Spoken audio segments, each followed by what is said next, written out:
This is the Theandressegovia Show. Greetings, everyone. Hello, hello. I want to make sure that this stream is streaming proper, since my last stream, which I did from my home gym, was not that well connected, unfortunately. I saw it, how'd I put it?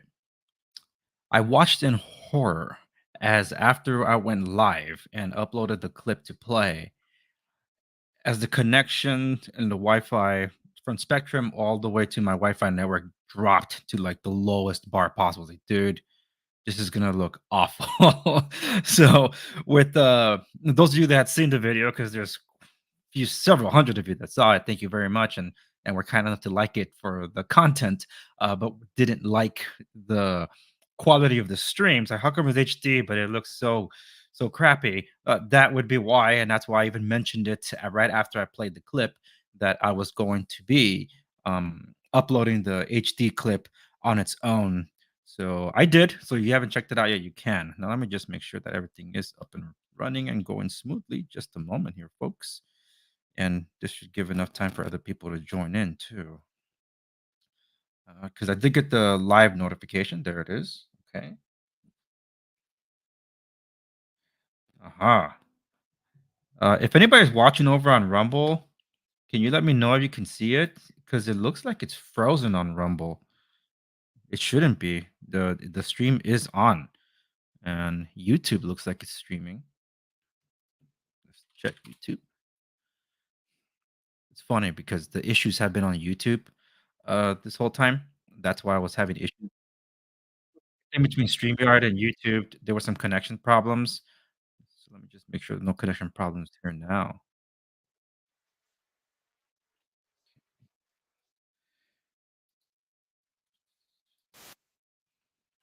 Well, it's running just fine on YouTube, but what is happening over on Rumble?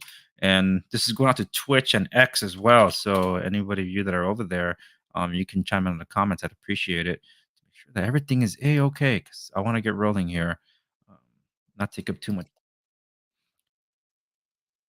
All right, Twitter is on, so that's good.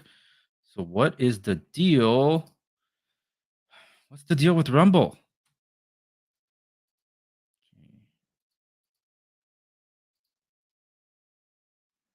Come on.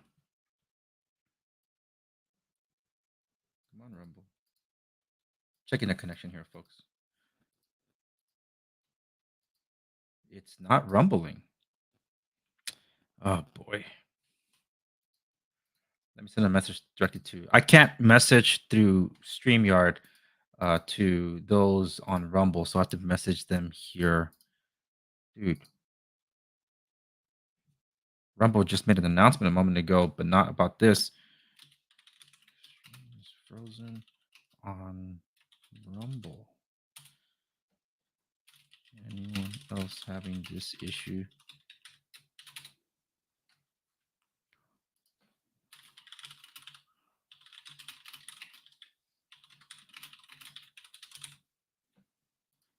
Okay, because they're showing that it's playing. I'm not going to hold everybody else up for what's happening with Rumble. So if it doesn't play for Rumble, it doesn't play for Rumble. Because the Rumble's going to miss out on this. Oh boy, this sucks. That's the whole thing about going live, folks. Sometimes it works, sometimes it doesn't. So let me figure out the dealio here. Remove this destination. I don't want to remove the destination. I want it to stream. Okay. All right. So it looks like Rumble's gonna miss out on this one. I'll have to re-upload on its own after. Is it up now? I hit a toggle here just to reconnect.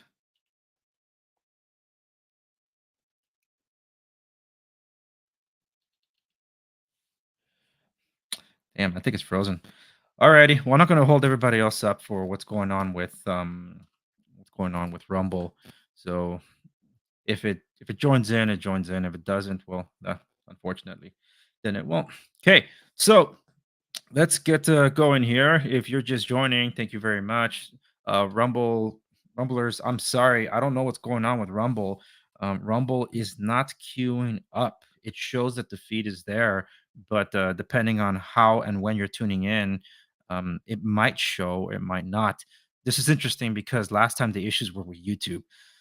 I know that StreamYard has some issues with YouTube. That's what I'm using to stream with. That's basically what all I use to stream with. I want to use Rumble Studio, but the issue with Rumble Studio is that I cannot upload local files to be able to stream with. With StreamYard, I can do presentations of the sorts, upload local files, and be able to work that way, which I do because sometimes, like as is noticeable, there'll be some stream issues, some lag or whatever. So I'm able to just upload directly through StreamYard and play it through there instead of waiting for the buffer to catch up. But yeah, let's get rolling here because I got people chiming in through LinkedIn as well. So this is going out to all of you on LinkedIn, YouTube, Twitch, X, formerly known as Twitter, and Rumble if it shows. So alrighty, let's get going. Thank you so very much for everybody that's tuning in. I am behind on a couple of other reviews. One of the reviews, and I mentioned it during my interview with Ryan Patterson, the CEO of Unplugged, is this thing right here. Well, let me put it here so because I'm not using a virtual screen right now. So this is the Clicks keyboard for iPhone, and the video I haven't been able to post it. I got sick just over a week ago, and it really ruined everything, pushed all the timelines back. And then all this with Unplugged started happening. So I'm like, you know what? I'm going to have to push off that review. And I'm also reviewing this guy right here. This is the Samsung Gear Fit 3. So I didn't even know it was coming out, but apparently it's not a US made. It's not for the US market, even though I still ordered it and you can get it on Amazon. And Michael Bryan has actually already covered it. He's had some issues with the optical sensor, so I'll be testing that as well. But the next review I'll be dropping would be after the unplugged phone would be Clicks. So I got some stuff to say about Clicks, and I got stuff to say about the Gear Fit 3. But we're talking about the unplugged phone, which I have here in my hands. So I have a few things to go over with you all. Let me just make sure I clear out a few things here. Okay. Alrighty. Some of this might sound like a little bit of a rehash. The video where I did the stream that I had issues on. Sorry about that, folks. I took it. It's still on YouTube technically as unlisted. It might appear on the playlist if you see it there. So I'm going to be covering some of the stuff that I covered there on this stream, but even going more in depth because I am talking about the phone, and I'm going to be addressing some of the questions that have already come in that I can't answer now. That are not spoiling the review because I am doing the review, folks. I'm hoping to drop the review Don't quote me on it, but I don't, possibly next week. I've already had this phone for at least a week, and I've been using it considerably more since Tuesday. And this weekend, I'm going to be testing it to see, because this is technically provisioned for the AT&T and T-Mobile networks. That's why I think Erik Prince himself, who one of the co-founders of Unplugged, where he mentioned that their provider of preference would be Patriot Mobile. Patriot Mobile is just really a how do you say it? I don't want to say a reseller of networks, because it's not like they went out and built their own towers. They're literally just paying licensing to use AT&T and T-Mobile towers. So if you're on AT&T, you can only use AT&T. You're on T-Mobile, you can only use T-Mobile. You're on Verizon, you're using Verizon towers and their network. But companies like Mint Mobile, or I think Simple Mobile, still out there. In this case, Patriot Mobile, what used to be known as Metro PCS, which got swallowed up by Sprint, which basically is T-Mobile now, all of it. They're paying to use the towers of these other companies. So that technically gives you a wider range, because you're not limited to just one service provider. But they're technically reselling it. It's not like they're maintaining the towers or anything like that. And depending on which one you're getting, you're technically paying for more throttled network speeds as compared to getting it directly from AT&T, because you're still needing to pay for the use of the towers. And of course, AT&T is going to prioritize their own customers over third party. So just letting you know that that's how all that works. Okay. I don't know if Patriot Mobile, I have to double check, and I'm going to reach out to them because I have some questions with respects to the the Unplugged phone, and asking them about, well, if they offer Verizon as well, if they, if they're one of the towers. I would assume not, because Verizon and historically Sprint, they were the only ones that were still doing a hybrid of CDMA and to some extent some GSM, before really going all in on voice over LTE and now what is known as 5G, because AT&T and T-Mobile were known as the GSM towers. And at the time when it was all these four, the big four were competing, about 80% of the world was on GSM. But why were Verizon and Sprint still on CDMA? They were using CDMA for voice calling because it was much more reliable. Whereas in the case of GSM, they were running voice and data simultaneously, or voice and text, well, and data simultaneously. You were able to do that. And that was one of the reasons why the iPhone worked best with them. I don't know if you remember the days where if you were on the phone and you needed to use data, you needed to hang up and then use it when you were either on Verizon or Sprint, until they started doing like a hybrid of GSM and CDMA. But there are different networks and towers to that. And officially, um, this device is not provisioned for Verizon. I, however, am on Verizon, and this weekend I will be testing to see if this works on Verizon or not, provisioned or not. Because when it comes to provisioning, like, will a device work? Well, technically, the Microsoft Surface Duo was never actually provisioned to work on Verizon, but I got it to work on Verizon because it carried the network bands for Verizon. It's just, what it means is, if you're going to buy a phone unlocked directly from a manufacturer and then go to Verizon and request for an active SIM, or in some cases eSIM, they'll decide if it's a device that they can use on their network. Because I have friends on the inside that tell me, often is the case, you don't need a device to be officially provisioned if you have an active SIM. So that's been something with me, where I have an active SIM that I take off from one device and then put it into another device, and it works. I was actually going back and noticing, because of the whole clicks thing, I went back to check out my reviews on the BlackBerry Key 1 and Key 2. I still have the Key 1, but that one was officially provisioned for Verizon. The Key 2 was never released for Verizon, never officially supported by Verizon. But I got the BlackBerry Key 2 Red Edition to work on Verizon, with the exception of picture messaging. So that's what I mean. Will this device, because it technically has the antennas to work with Verizon's network, will it work on Verizon without being officially supported? Now, I want to pull up their website, because their website has been changed as of Wednesday. If you did not know, they um, Unplugged credits me with the changes they made to their website, and I will play the video to prove it. But let me first check that we got this going on here. All right, I'm going to start sharing my screen. So you can see the changes that they made to their website compared to the first time I covered this, which was what the heck is this? And now it's something considered to be more official. Okay. Alrighty, so here is the new website, which is a lot cleaner, easier to read. I've only skimmed through it real quick, but now we're going to take a quick look at this. I don't want to dwell too much on this. I do have some questions that I want to get to, and some of you had that commented on my videos. If you're tuning in after the fact, I hope that I answer some of your questions because I made note of those, and I wanted to make sure I covered it. And I do want to touch on a few things prior to my um, review that I want to cover here that I don't see how I'm going to fit into the review. So let's see. Okay, so no Google or Apple tracking. That's because it doesn't have the advertising ID, unified privacy, the OS, the VPN, the messenger, the antivirus, and the apps, which I'll touch on here in a bit.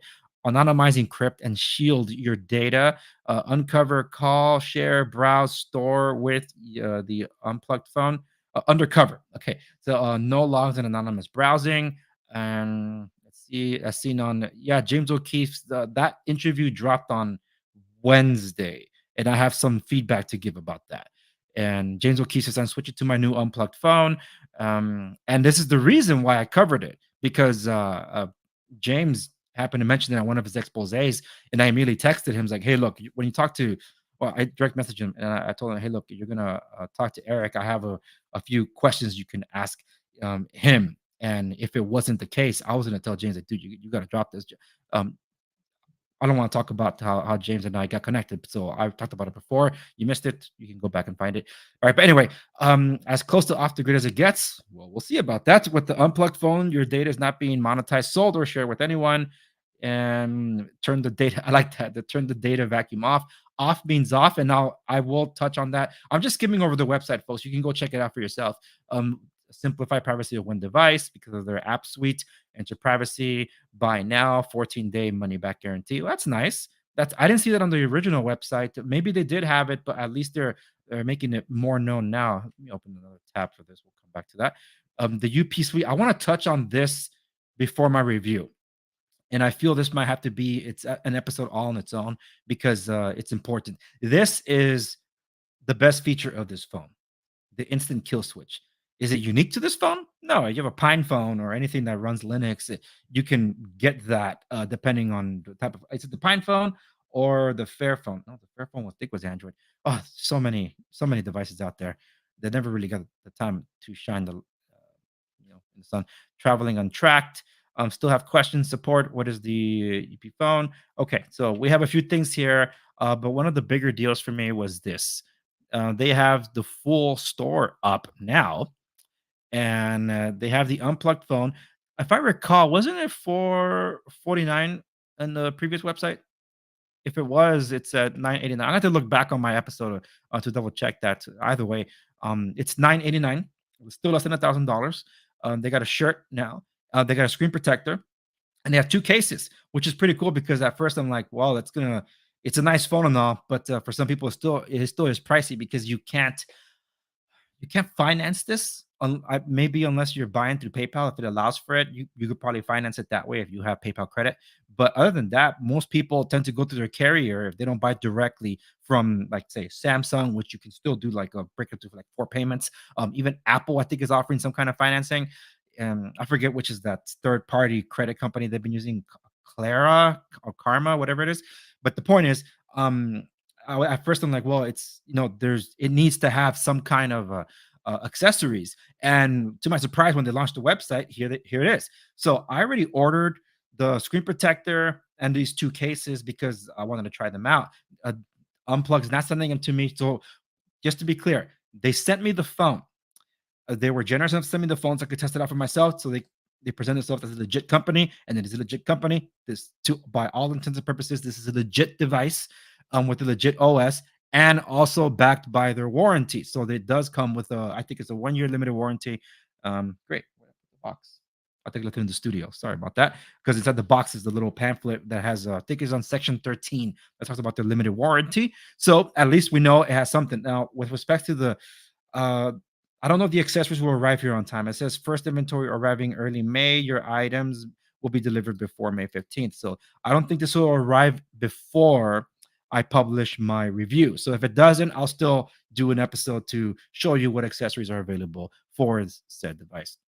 All right, let's see what else. Um, okay, Spectrum, what the heck are you doing? I am directly hardwired. This is not a Wi-Fi thing now, so this is gonna be um, it's gonna be a Spectrum issue. Why is it every time I'm trying to stream? Always something. But anyway, you start seeing some drop frames. I hope my audio is coming through just fine. Uh, for those of you on Rumble, I see the stream is going through just fine now, whereas before, for some reason, the stream was frozen. So if you're watching through there, go ahead and chime in. I'll be able to see your posts. Okay. All right. This is not the link I was looking at. All right. What else? Oh yeah. So I ordered these accessories. I even ordered the shirt because why not? I ordered everything to see how long it takes for it to arrive. So I'm doing this for science. And I must say, on the onset, I want to see Unplugged succeed. From everything that I have seen, from everything that I have used with this for the intent of what they're trying to get out there, they're not the first ones to try this. They're going all out. Okay. Um, they're not just relying on hardware. Their suite of apps. Let me see this. Let's talk about the suite of apps first. Make any smartphone safer. They're not relying on the hardware. They're going to rely on the services that they're providing here. So, which I want to address. Well, not me address, but I raised some of these questions, and I did see these responses to the latest interview with Erik Prince, and that's the one that James O'Keefe did for O'Keefe Media Group. And I saw it on the responses in the tweets. I was following on the Twitter feed, so it was pretty an interesting thread. But I want you to see this, and I'll show you here on the phone too. The I want to say Under Armour Unplugged Suite transforms your smartphone into a privacy powerhouse with encrypted messaging for bulletproof chats, browsing protection against trackers, and hacker blocking security. So you can download on any smartphone. Uh, iOS right now, what you can get is their VPN and their Messenger app. So the Messenger app, it looks like the look and feel. I would say is what's that thing called? Telegram. Telegram. Let me just make sure I'm in frame here. Let me make myself bigger. All right, here we go. So let me just make sure I'm in frame here. All right, so this is the landing page right now. I don't have anybody to communicate with, but I will be testing this. Hence why I want to take some time to test out these things and not give a judgment call on it. I just know the concept of what this is and what it can do and what it's not meant to do as well. So this is one of the apps that's available also for iOS, so you can download it today. You don't have to just have this phone to use your suite, which is what I like because it's not tied to a device. It's not being a walled garden. They're not telling you you have to get our phone to get this experience. If you have Android, you're going to download the UP Suite, which is really their app store. So let me just open up their folder. Oh, in fact, they all lined up pretty nicely here. I'm using the Niagara uh, lock screen. You know what? I'm gonna open up the UI. So let me open up the UI so you can see it better. I think it'll translate better for that. All right, here we go. All right, let me just make sure I'm back in frame. Okay. All right. So these are the apps, all the unplugged phone apps. So they didn't just, just grab open source, the open source file from Android open source project, put their logo on it, and call it a day. They actually skinned the OS. They put some thought into this. They even got a wireless charging animation, the boot up, the log out, the setup, and everything. It really feels like Lineage OS without any of the Google stuff. So from their suite of apps, you get the VPN, the privacy, the mail. So they have like their own mail client, the Messenger, which is the highly touted one. So it's kind of like a Telegram or Signal, and I think it's Telegram that's based on open source. Was it Telegram or was it Signal? It could be both. Their antivirus, their sync, and a firmware update button. So it's a quick way to be able to load up your phone. So I should mention a couple of things about the phone that I didn't mention on the unboxing. So let me just get to this first. Okay, so two things. One, you probably saw it on the unboxing. This thing came with an update. As soon as I connected to the internet, there was an update ready to download. Okay. A second thing, I didn't label it there. The screen is a little raised, a little more than the rails of the phone, but also where it looks so much thicker is because this is a tempered glass screen protector that's pre-installed. So I didn't mention that on the unboxing. Kind of slipped my mind there. But yes, it already comes pre-installed with a tempered glass screen protector. I already ordered the replacement one because for the review, I'm taking this thing off. I need a test to see if a lot of people that don't like to use screen protector, I'm one of those, to see how the screen's going to hold up because this is a Gorilla Glass 3 screen. The back, I believe, is a plastic, and it has to be plastic because this is not frosted. Over here, they did engrave the Unplugged logo at the bottom. And then as you can see, you have the grill set here. What is a stovetop? Kind of like the iPhone. And flash, this could be a mic. I'll have to double check. I have the spec sheet, but I'm revealing it for the review. Now, as I was saying, let me get the UI back up here. I'm still going to use the Niagara. It's really nice using Niagara. I saw some other techies using it. I'm like, okay, fine, I'll bite. And it feels really nifty on this one. The Unplugged store, though, let's open that one up. I do have some questions about the Unplugged store, and I'll be sending them to the company as well because they have their own store. It's skinned to them, and you can find some apps. So these are all the apps that I have installed through the Unplugged store. Me being me, though, I did get F Droid first. I got F Droid installed here, and I used Aurora to make sure I have some of these apps updated. Um, I uninstalled Aurora, but I kept F-Droid because F-Droid is the best open source third-party store out there. Aurora store. Then there's Aurora Droid. Droid is more like a skinned F-Droid store, so like more modern.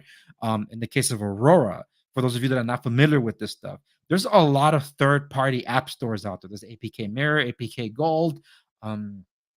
Up to down. I've used them before. I use them on my Blackberries to sideload apps. Of course, Amazon App Store. Amazon App Store is probably the most official one out there because it also provides Amazon services. What that means is there's certain applications that require Google Play services. In the case of Amazon, if it requires Amazon services, for example, Dropbox, it'll read that Amazon is installed there, and you can install Amazon here and also get apps through the Amazon store. So you're not tied to the Play Store. The thing is, if an app needs Google Play services, the first thing they're checking for is the Play Store because you have the Play Store, you therefore have Google Play services also installed, and it's looking for that backend framework and it's not finding it. And then the app will say that it's missing. So if you're getting it from the Aurora store here and there's no Google Play Store framework, it's going to say it's not going to work. But if you're getting it from the Amazon App Store, it should work just fine. If you're getting something from the F-Droid store, it should work just fine. So same thing should technically be with the Unplugged store. From the Unplugged store, I can tell you I downloaded some Microsoft apps like Outlook, OneDrive, Translator. I downloaded Spotify. I downloaded Prime Video, Amazon Shopping, Amazon Music, and I don't know if I downloaded X3 here, but there's some other things that I did download from the Aurora store that also appear here. I do have a question that I'm going to be asking um, Unplugged. Who's maintaining this store? How are they getting their apps? Are developers sending them directly over here? Is it a third party app store framework that they're getting the apps from, or does someone have to quite literally whoever's managing this, do they have to quite literally go pirate the apps and then upload it here? I need to understand the security of the apps, which I'm certain that based on everything else that they're doing, this should be a secure store. Because if it's not a secure store, we're going to have concerns there about obtaining apps through there. I didn't see any unofficial app that's not supported here pop up so far, but I'll keep an eye out for it. Okay. So that's one of the, I am preparing a bunch of questions. I told Ryan, it's like, hey, I'm going to be putting these things together. I'm going to send them to you because I need to know before the review goes up about these experiences. But so far, with this being in a supposedly an anonymous device, you have to create an account in order to use the Messenger app. to use the VPN and all that. And it's all done through their store. So through the store, you create your account. You're not using a phone number, so that's not an identifier. You're using an email, and you can identify yourself as whatever or whomever. You have a burner account, you can use that. You're not cross-referencing anything. They're not sending in. Well, they're sending you a welcome email. But that's one way you set things up with Unplugged. So just letting you know that that is one thing that they require to you for you to sign in, but at least it's not using a phone number, because a lot of people tout, say, uh, Signal. They tout Telegram. These are very secure platforms, they say, but they still require an identifier. An identifier is a phone number. So you're not entirely anonymous if that's what you're intending to do. If you're using those um, end-to-end encrypted communication tools, whereas this one doesn't require a phone number to use. In fact, I've seen it that the Unplugged Messenger is technically available also through the web. So they have a web client, I think it's the browser, and also iOS and Android support. So this is an all-in-one experience, and you don't have to use a phone number to identify it with. So that's pretty cool. Okay, I think that's what I needed to say. Oh, there's some good pictures here. Let me share this. Let me go back to sharing this. Uh, okay.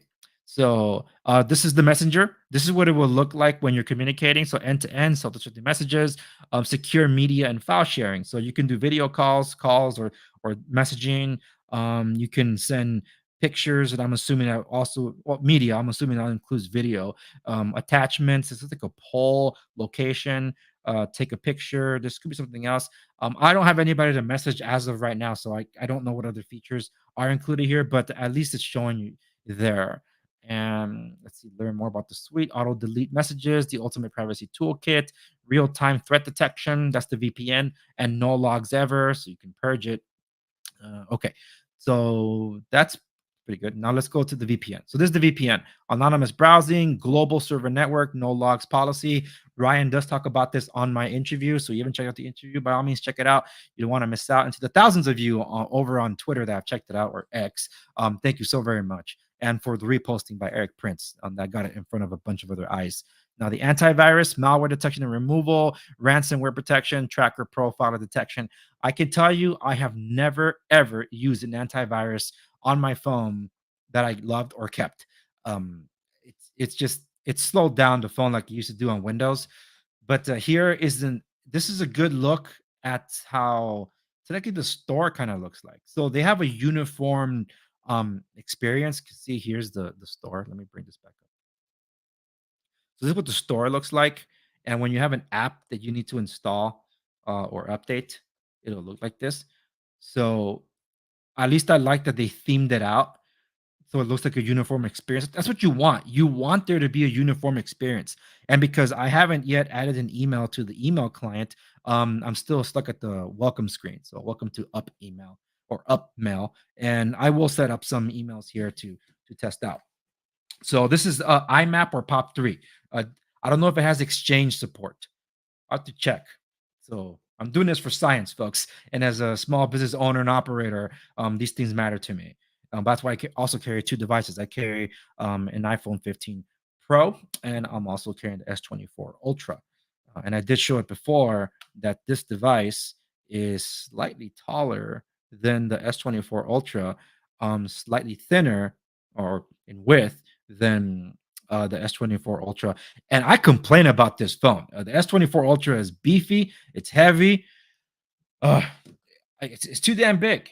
But I must say, in holding this has been very comfortable, and I'll dive right more into it when I get to the review. It's been a more comfortable hold and use, which I like, and it's a lighter device.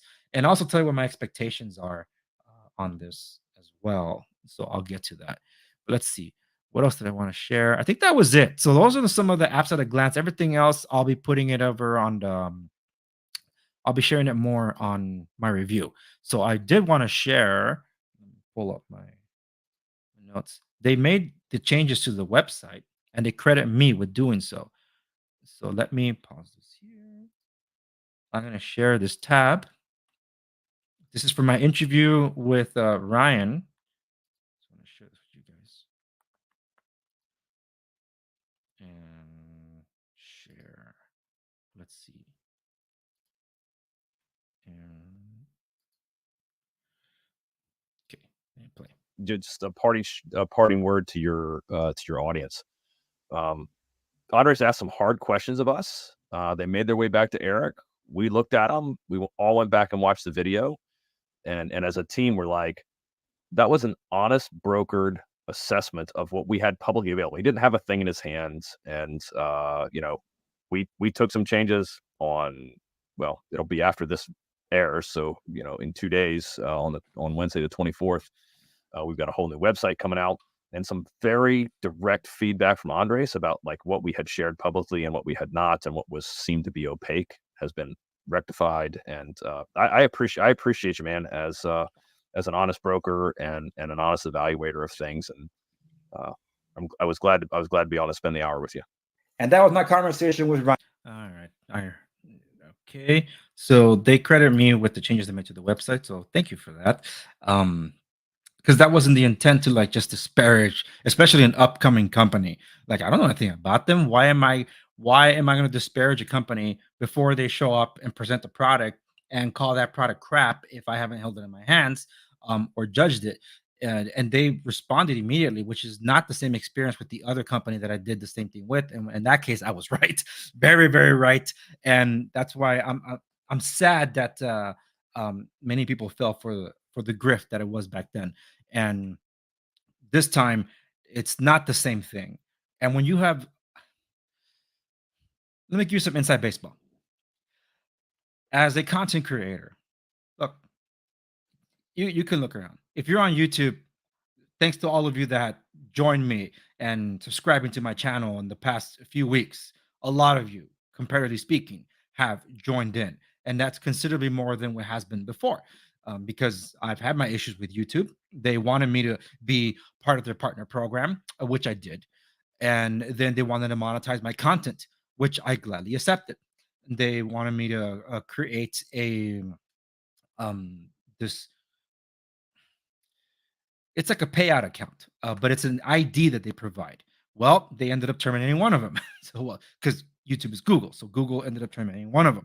But at least they kept the other one. And that's the one they were going to pay me from. But they ended up demonetizing my content. And the over 1 million views that I received that I could have monetized, which the majority wasn't, they kept running the commercials on it. The flip. So if I can't make money through or get some kind of ad revenue through the content that I create, there really wasn't much of an incentive to be a part of these programs and be YouTube exclusive, which is why I ended up spreading my wings and going elsewhere. That doesn't mean I was getting anything out there anyway. So that means one of the best ways for me to generate revenue off creating content, because one of the biggest questions I get when it comes to other want to be creators, they ask me, hey, how much money do you make? Is this really worthwhile? I said, no, it's a hobby.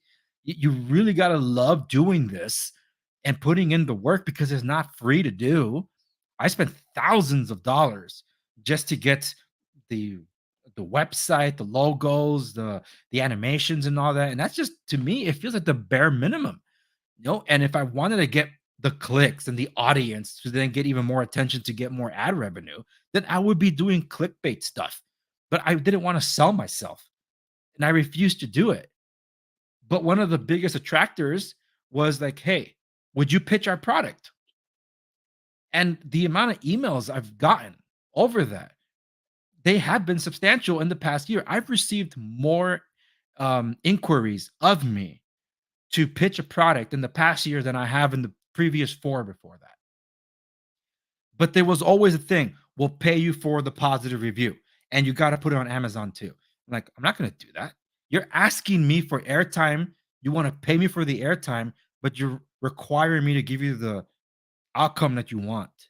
So of all the inquiries, only 2 times has there been an occasion where an honest company did not ask me for a review. They offered me a product. They told me to check it out. They didn't require me to review it. And if I did, they didn't require me to do a positive spin on it. They were just that confident in their product. The first one was this tracker, activity tracker I was one of the first to test it. And I admitted it wasn't for me because I use these things. But not everybody is either willing to pay for a smart wearable because they don't believe in a second screen like that, or they didn't have the means to do so. But you can use your phone, which they're always carrying.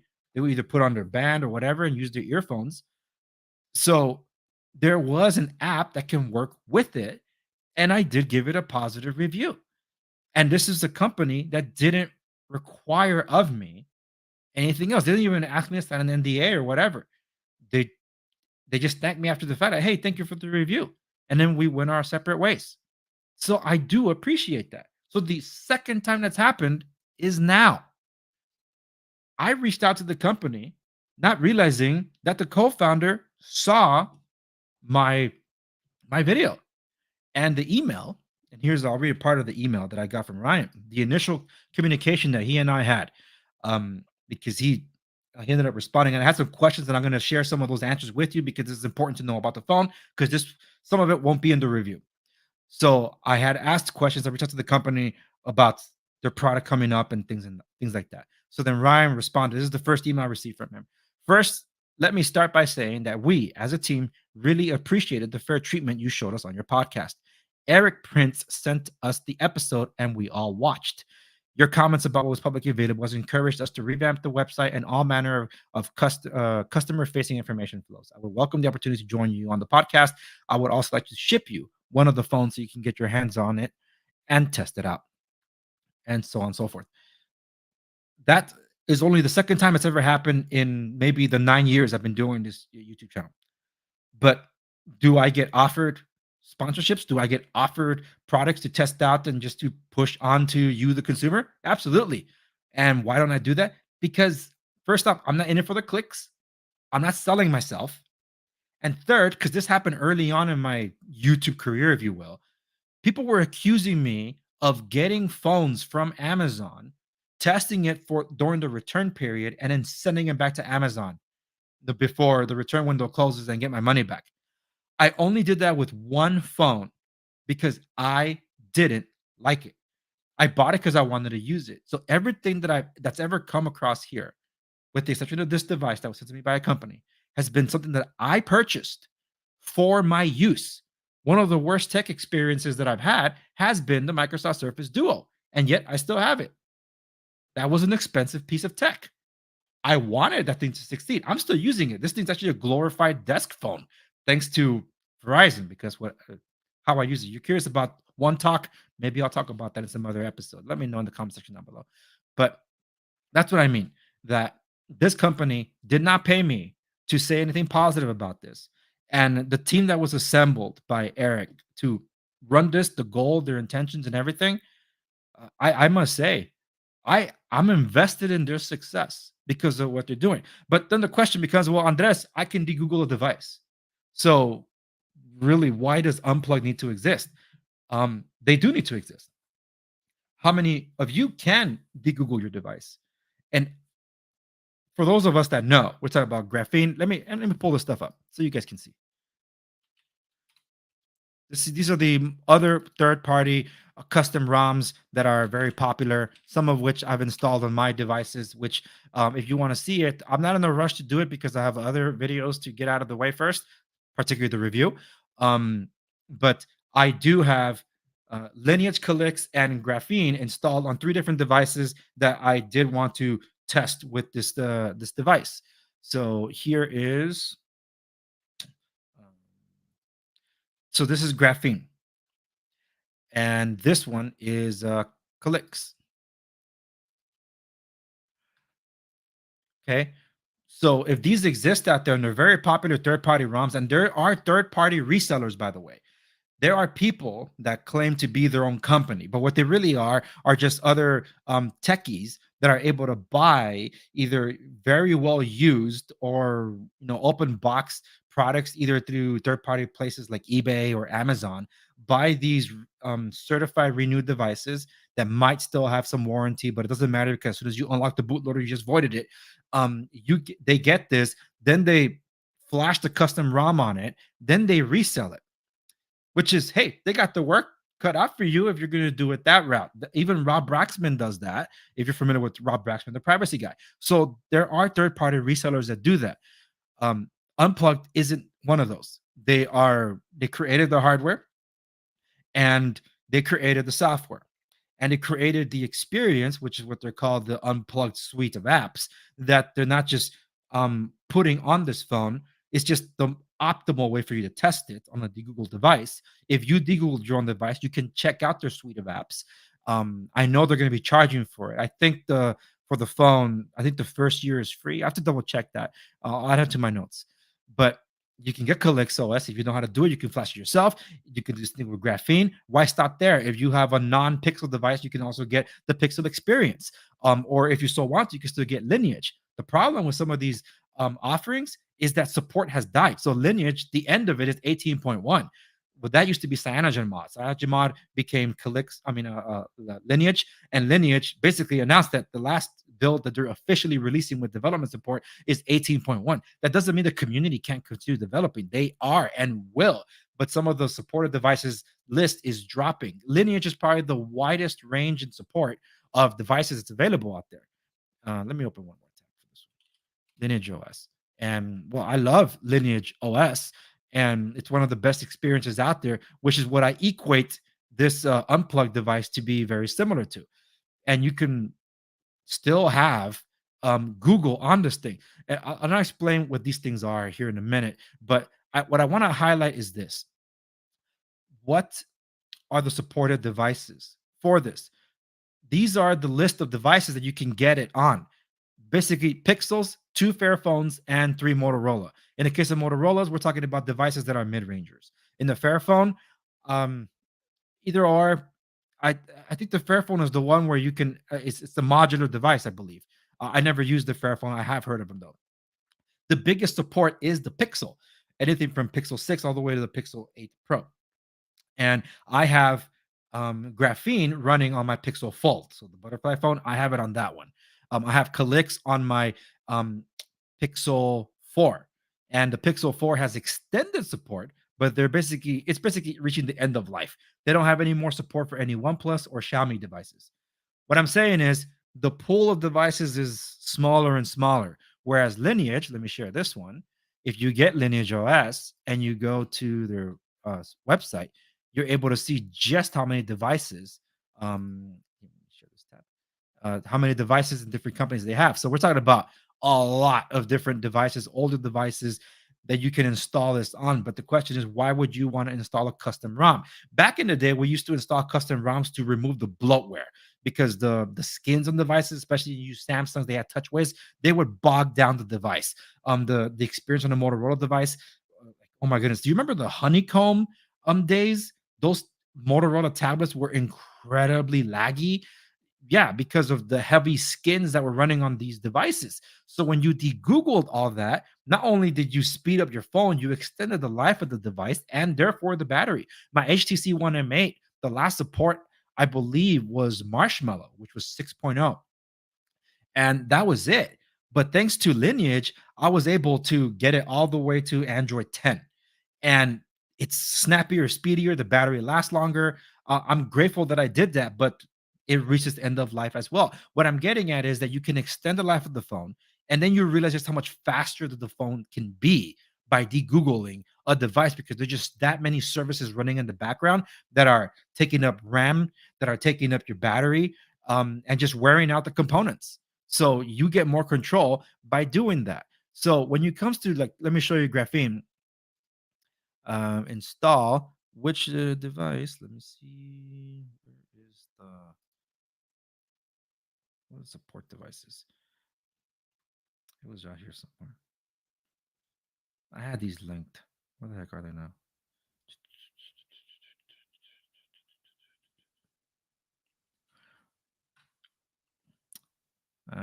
I can't find it real quick, and I don't have much time to dwell on this. But with respects to Graphene, I believe the support list is even smaller on this one. Oh, here it is. Device support. Yeah, it's just this. Pixel 5a all the way to 8 Pro. So the following devices are end of life, no longer receiving support. That would be the Pixel 5 and the Pixel 4a. and that's it. So the list is even smaller for graphene. In other words, if you want to do it yourself because you don't want to get this device, then you're really limited to Pixel. The Pixel lineup is the spiritual successor to what were known as the Nexus devices. The Nexus devices were technically made for developers. I used to get the carrier branded ones, like from T-Mobile, and I would flash the custom ROM from Google to just turn it into a Nexus device because I was sick of the bloatware. A lot of the carriers put in their own apps. It was so annoying. It bogged down the phone all the time. And yeah, so I did all that. But that was then. You don't really have a need for it now with much better RAM management. There were days that Samsung was just such an awful user experience. That's why more people jumped over to iPhone because they just couldn't stand it. And because Apple controlled all the economies of scale, they build the hardware around the software, and they have very long software support. That's why more people prefer the iPhone in that case. But Samsung has much improved when they went, especially when they went the direction of One UI, which I think was brilliant. Because it just minimalized the experience, even though for some people you still get duplicate apps. If I could, I prefer using the Samsung apps only and just uninstalling the Google apps. But if you're using an Android device that's licensed by Google, like Play Store, you are required to have those apps. You can only disable them. You cannot uninstall them. But at least there's one way to turn them off. But you want to get rid of them entirely. That's a degoogled phone where you flash a custom ROM, like the ones I just showed you. And in the case of Lineage, you technically you can still have like the G apps. I think they call it G apps or micro G. One of those two, where you can still have Google services on it, so you don't miss out on anything. In the case of graphene, it does what is called a sandbox. It keeps Google in this area so you can't cross over to here. Apostrophe OS does that with their punked phone. So it feels like you're running two different operating systems on it, where there's the Google experience and then there's not. It's kind of like what BlackBerry did when they got Android support on BlackBerry 10, where you can have Android apps, but that's as far as it went. There's a limiting factor to that. Some people didn't like that experience because the Google apps on the BlackBerry 10 could not access sometimes, say, the Bluetooth, and that made it difficulty. Well, there was a difficulty there with some support with, like, say, you're using music apps to be able to, cast to or pair it to another speaker. You had to get another app that's from the back end. I forget that guy's name that did the port to be able to turn on the Bluetooth for Android use. So you have to be kind of techie. And when you realize that it's a lot more complicated to degoogle a device if you don't have a Pixel device and you don't want to use a Pixel device, you want to use a Sony Ericsson device or a Sony Xperia, that is, it requires a lot more legwork. LG, rest in peace, LG phone division, but you can technically still root those devices. There's unlocking the bootloader, there's rooting, flashing, and if you know how to do that, then I think you're set. But for everyone else, we get an opportunity to have a device that has a warranty running another software. In another case, another flavor of Android, in this case, Degoogled. It has a warranty. Whereas every other device, you can't get it because you have to void your warranty.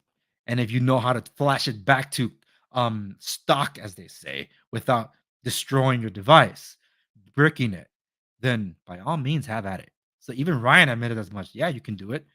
But here's an opportunity, and this is what I'm reviewing. And I want to answer some of your questions here before I go about the device.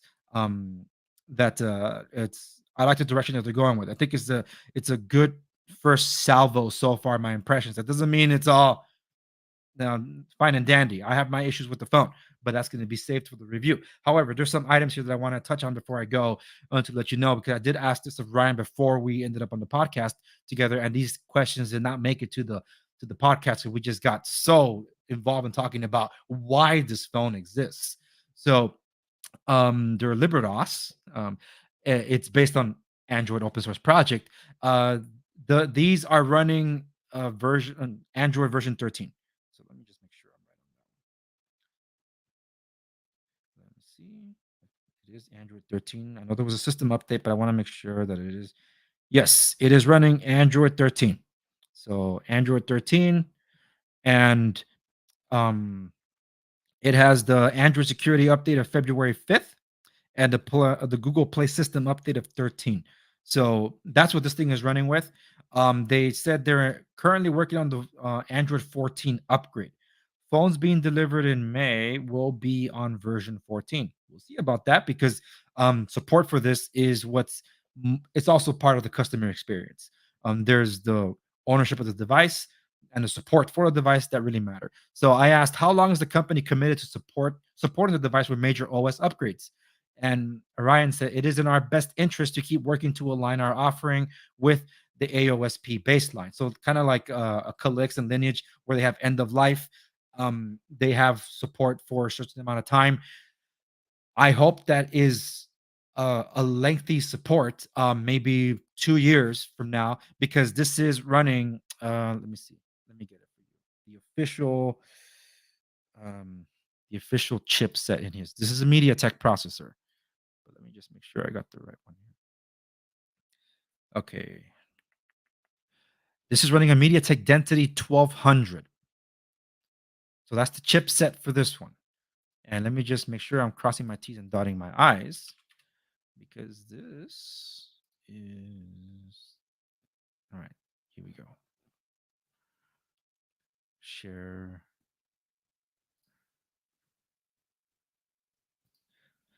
MediaTek Density 1200 and 5G support.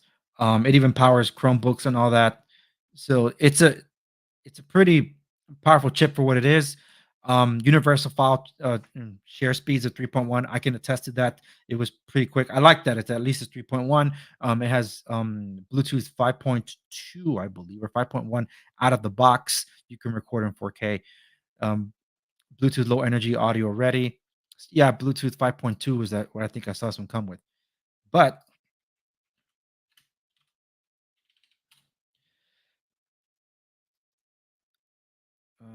let's go back here. MediaTek.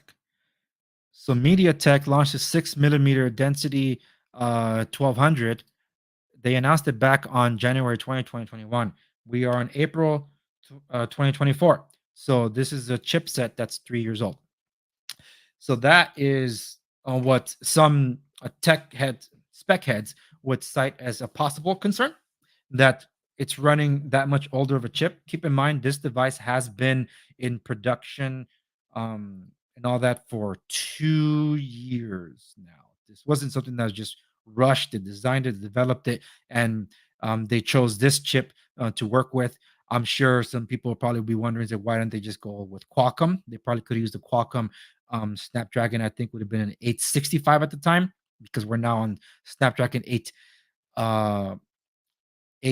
Gen 2, I think. But if it's a 3-year-old chip, how much longer will they be able to support it? Well, the software support itself is what matters, and they want to keep in line with the open source project. As long as they're updating, and they'll try to keep up with that. But do I have concerns about the chip? Well, of course, if it's going to be a 3-year-old silicon, but we're talking about a degoogled phone. And based on my experience so far and how fast and fluid this thing has been in just using it, and with Niagara, honestly, I'm excited to share the results. I even did a Geekbench test on this that I'm going to be sharing the review. But if you want to see other things, like pushing to the limit, because I'm going to be doing kind of like a vlog style review of this. That's the best way for me to test it. Can I use this on a day-to-day like I do with my other ones? The reason I go flagship is because I push my phones to the limit. So I don't renew. I don't get a phone every year. But when I do, I go all out. That's why I'm using the Ultra.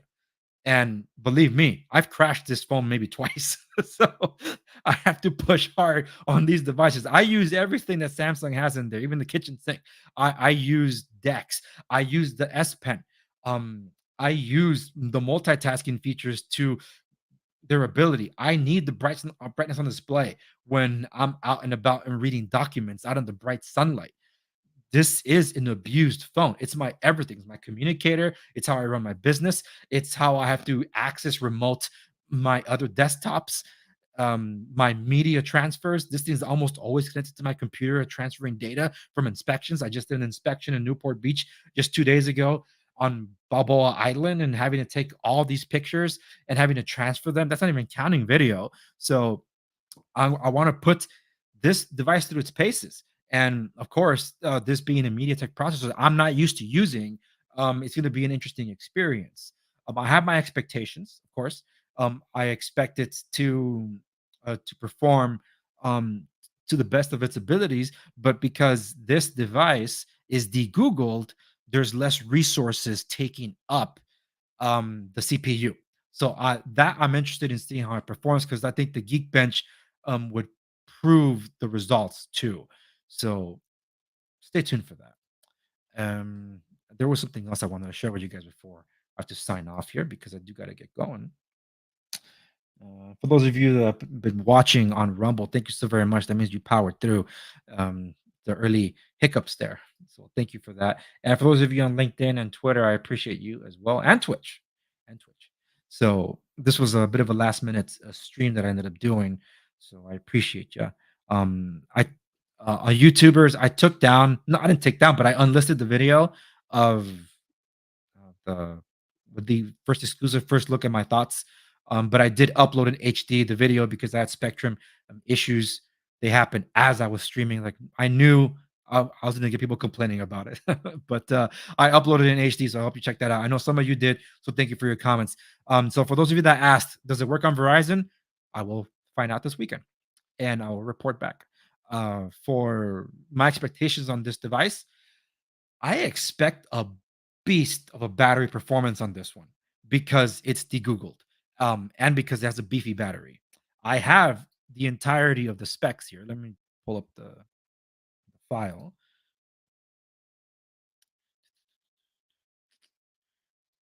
Fantastic. Where did I move it to? Great. I'm not going to screen share this, but I'm going to read a couple of things off it. Okay. So the size of this battery officially. Where are you? Battery. Audio, available ports, memory, rear camera. Oh, the cameras I'm going to be putting the paces through. The rear camera, there's 3 of them, right? The main one is 108 megapixel autofocus. It is a Samsung image sensor. So I have seen some of the pictures, and I want to give you some insight as to what would affect the quality of the pictures. The rear sub camera is an 8 millimeter fixed focus wide angle, and the other one's I said 8 millimeter, 8 megapixel wide angle, and the other one is the 5 megapixel macro. So I will put it through its paces, and these are all Samsung image sensors, so they started in the right place, and that's good. The front camera is a 32 megapixel, and the battery is a 4200 milliamp hour battery, non-removable, unfortunately, but you can kill it here, and it does have wireless charging. So I will put it through its paces and report back. The wireless charging speeds are 15 watts. So just letting you know about that for those of you that care on the specs on that. So there's some insight there, but I'll be dropping the full specs on my review. I'm going to try to get this review out as soon as possible. They're hoping to be shipping this phone, getting it out to your hands before May 15th. The shipments are arriving to the States pretty soon, if not already. So they're getting ready to fulfill orders. And I did order some of the accessories that are available on their website, such as the 2 cases, the temper, the temper screen protector, which is included. This is the temper screen protector on it. I'm going to remove it for the review. And I'm going to be testing this with third-party hardware for gaming. So I want to at least report on the gaming side, because I do have the Razer. My goodness, I don't know what it's called. I just know it's a controller, external controllers. So you could turn this thing into a game. It's like an Xbox thing. Just so you know about that. Obviously, I'm not a gamer because I don't really have time to game. But if you haven't checked out the unboxing, it's in HD now. For those of you that are watching on YouTube, if you're watching on Rumble, if you go to the original Rumble link, it's the YouTube link is there. I'm not uploading this separately to Rumble. Don't really need to. For those of you watching on Odyssey and BitChute, it is uploaded there as well. And Gangjin World, which I am. The entire show is back to the Gangjin World, just like an Odyssey. So you can check it out there as well. Twitch by all means, if you haven't done so already, follow me. Subscribe to my channel on YouTube, on X, where I'm also doing my show, preferably Rumble. Did you just kill my stream, YouTube? As a Rumble partner, they have paid me more for performing in 2024 than I have in 9 years on YouTube, and they're invested in my success. So it says a lot about how they care about small creators nowadays. So thank you for that, Rumble. And was there one more thing I wanted to add before I go? Oh, yes. I will leave you all with this. This is important. Is this a honeypot? I know everybody had that question. If you haven't seen my interview, then you missed out. Towards the very end, before we left, I did ask a question to that effect, because I did mention that. Let me bring myself back up first. I did mention that the interesting threads with Erik Prince. Right now, it does feel like the phone is being targeted to one demographic, the patriot demographic or the right wingers, because they'll be the ones most concerned about privacy. Interesting. Rewind 20 years ago, and it was the left more concerned about privacy. I've always been concerned about privacy. I don't care who's in power. The government is not your friend. Okay. Ronald Reagan said it best. The 9 scariest words in the English language. I am from the government and I am here to help. So they're not your best friends. Okay. Never have been. They're supposed to answer to us. And instead, the deep state is doing what they do, which is why it's important for devices like this to exist.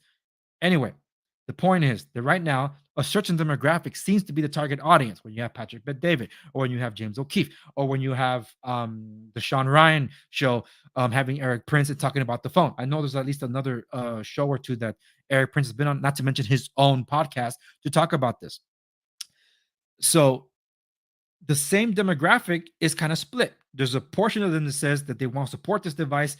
How do they get it? And then there's another portion of that same demographic that says they don't want to get the device because of Erik Prince. So some people see Erik Prince as the double-edged sword. He's the guy we can trust to get us this phone. And the other side saying, another part of it saying, he's the guy we don't trust to not get this phone. So it's interesting. And I did ask a particular question of that, of Ryan, the CEO, because people do have a genuine concern here. Especially when you're talking about, hey, trust us to take care of all your data, just stream over here, contact communications and all that, trust us. It's like, but the claim to fame is only through some of the names that we might have heard about in the news. So I asked him, and here's what he had to say. And all that. There have been some concerns, though, because of who it's not being marketed at the so-called patriot community, but it does feel like it's being lent that way because of the voices that I've already talked about it. Sure. Which is why I brought up some concerns about a honeypot. Yep. What do you say to that?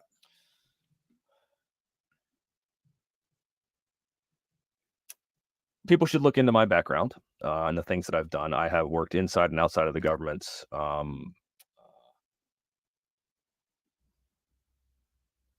will tell you, my partner Erik Prince is one of the folks that's more focused on privacy because of the attacks that have happened on him. You're right. There's been programs by the FBI to create things, and then all of a sudden, they just turn out to be a big honeypot. Look, I'll provide anybody a white glove evaluation of all of our code. We're in the process of getting ready to deploy and publish a ton of the open source that we've got out there. Mm-hmm. As you may or may not know, as you're getting something up and going, immediately publishing it as you're working is tough, because then somebody's like, that single line's wrong, and you guys have you even haven't had a chance to test it out in beta with your own team. So I'm not scared of open sourcing our stuff. I'm going to do it at the right time. People can get into the back, if they want to get in the back door. The conspiracy theorists, look, man, I had a marketing call about an hour before I got on with you, Andres. And, we just went back through some of the Twitter comments about a video that Erik put out. And look, there's people like, he's a traitor. And I'm like, Hmm. Never met him. You've never read anything he's written. You've actually never seen any of his work, and to like call him a traitor and then whatever. Can he be polarizing? Sure. Can anybody on any side be polarizing? Yes. But can we agree on the fact that because we've decided to carry this does not give the United States government or any government access to our private lives, to include what was just talked about, in my living room last night. Tough conversations. But just because we had phones around, does that literally give the tech companies and the government access to those things? I think the answer is no, and I'm happy to get on with anybody on any side of the political spectrum. And I was very honored to be able to be part of the ACLU stuff, and I was just on the conversation, asked a few questions, happen to know some people there, and everybody's like, yes, no, we agree with you. We might not agree with the political opinions of everybody you hang out with, but do you agree that I should be able to have conversation around my dinner table, and whether I'm hiding something or not, have that not available to industry and government to mine and monitor and do keyword searching on? All right. And everyone can check that interview out. It's on across everything, including every single podcast distributor imaginable. That includes the world over. For those of you that listen to me or watch my show over in Asia, Far East Asia, especially the Mid East and parts of Africa.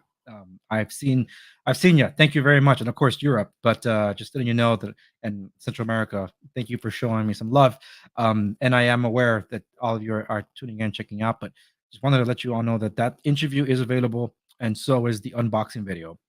Tried to upload it, but you can only see it if you're tuning into the podcast. You can see it on Spotify. Everywhere else is audio based. So you want to see it, check it out on one of the video platforms. I'll probably be putting it on Vimeo as well. So by all means, check it there. I did ask some hard questions, and I asked some other questions, and I have some other hard questions I will be asking of this company. But I don't want to hide my bias here. I have a bias. I am rooting for them.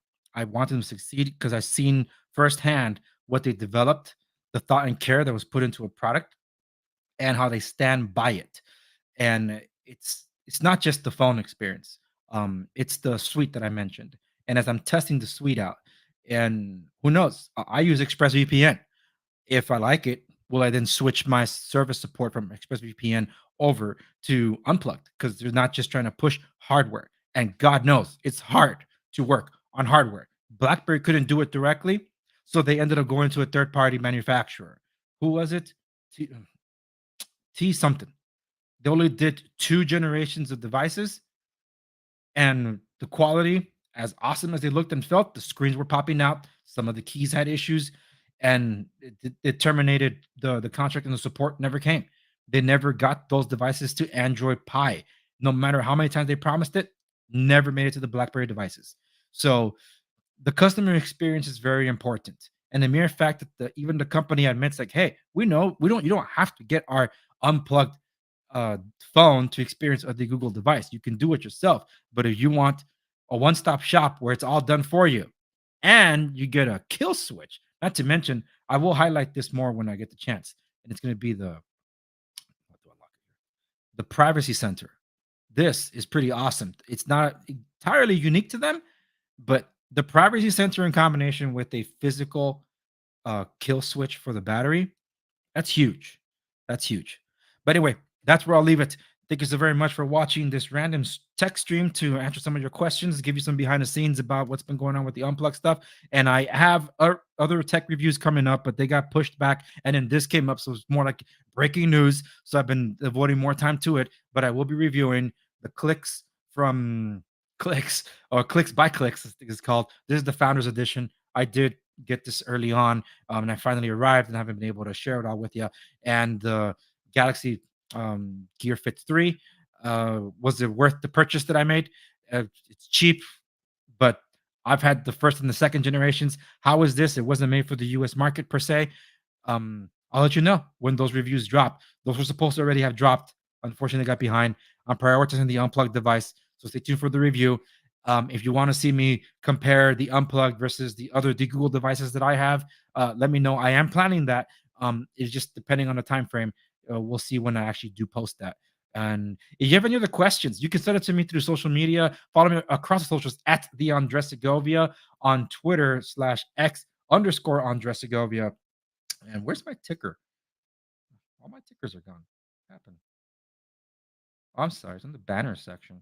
All right. So down here, see, that's what it is.